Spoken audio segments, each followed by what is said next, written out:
Okay. Oh, focus, man, focus. Into this. Cassandra had dolled up and cut quite the figure that night. She was at the club, of course, seeking the man she would take home that night. Okay, come on. Focus, man. Shit. This is gonna suck tomorrow. No, I'm gonna start again. Alright. Cassandra had dolled up and cut quite the figure that night. She was at the club, of course, seeking the man she would take home that night. She took one home every Saturday night. She liked to think that she had some high standards, in spite of the ever-diminishing quality of men these days. Oh, fuck, the MGTOWs are going to kill me for that one. It was a rare man that fascinated her anymore. The rest, the ones she settled for on most nights, they were just going home to fill the important base desires.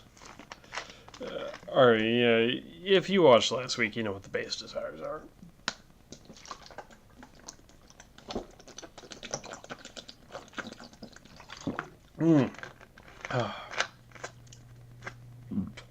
Water. Okay. From her perch at the bar, she happened to spot a man that had instant potential. He was handsome, well-dressed, and stood out amongst the crowd. He was positively hypnotic. Cassandra allowed him to approach the bar before she prepared to make her move. But as if fate had decreed it, he came directly up to her. Care for a drink? She smirked coyly and accepted his offer. They took their drinks and slipped off to a quieter corner of the club to chat for a bit. He was astounding. He was interesting to talk to, full of fascinating stories, and as knowledgeable about matters as any man she'd ever met.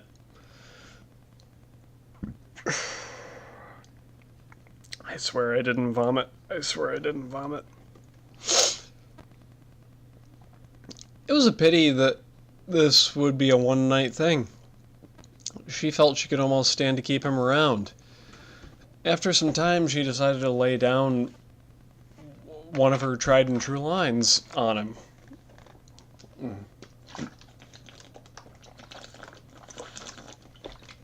You know, drinking water helps you deal with alcohol.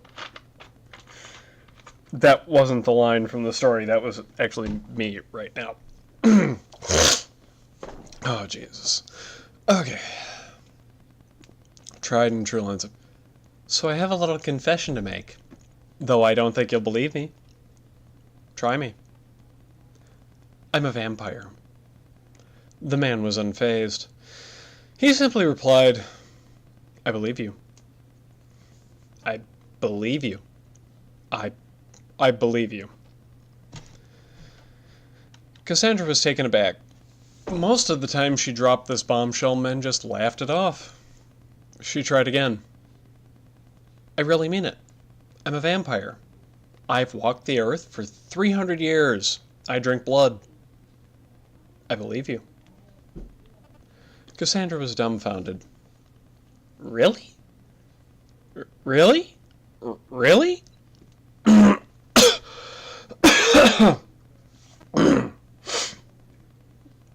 Really? Of course. And I have a bit of a confession of my own. Oh? I'm the sun. Cassandra laughed. I suppose that's one way to cope with being told you're chatting up a vampire. I'm serious. Cassandra was intrigued.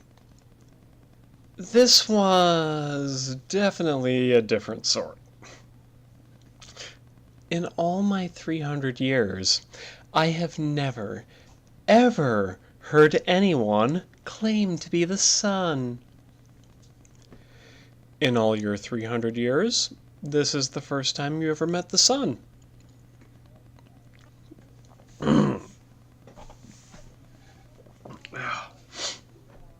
Focus.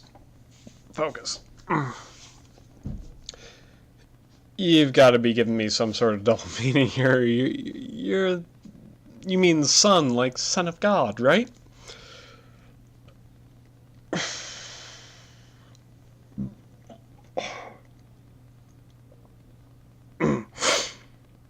Wait a minute.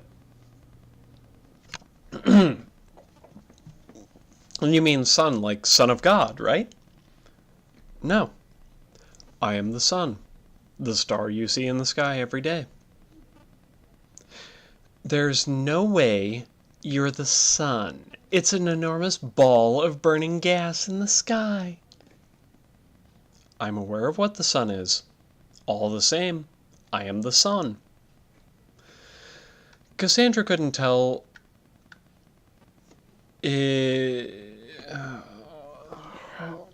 try again. Where was it? Cassandra couldn't tell if he was joking or insane.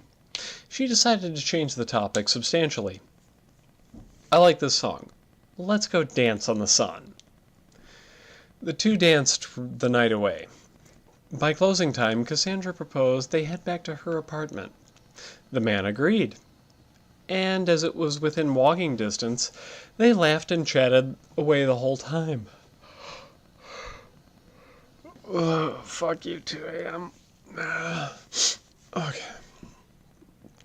In her living room, she offered the man another drink. The two talked. It felt like he could make minutes turn to mere seconds. He was so captivating. Cassandra was almost sorry this was the last night she'd ever have him around. Before long, she decided it was time for a little reveal.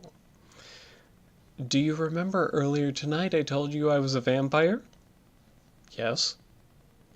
Cassandra opened her mouth with a feral hiss, revealing 2 fangs and morphing before him into a pointed-eared, mottled skin monstrosity. I was telling the truth. The man puffed out his chest. Just through this shirt is my heart. See if you can tear it out. Cassandra thought him quite the fool. She was only happy to oblige. She dashed toward him and tore open his shirt. She was blinded by light and burst into flames.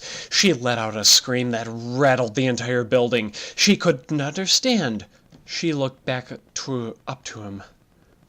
But instead of the man, she saw the curtains of her own window, which she'd thrown open. As she burned and smoldered into a pile of ash, her fading consciousness was flooded with a voice from afar. Your 300 years upon the earth are but the single tick of time to me. You are smaller than a speck of dust. I heat the planets themselves and push the winds across worlds. In my eons of existence, I have seen more than your feeble mind could ever comprehend. That I could drive a creature to self-destruction is limited only by the breadth of your imagination. A weak imagination is the sign of a weak mind, and yours was weaker than most. Okay, gotcha. Gonna turn it off now. Thank you all for sticking with me. Nighty-night now. Gonna pass out on the couch.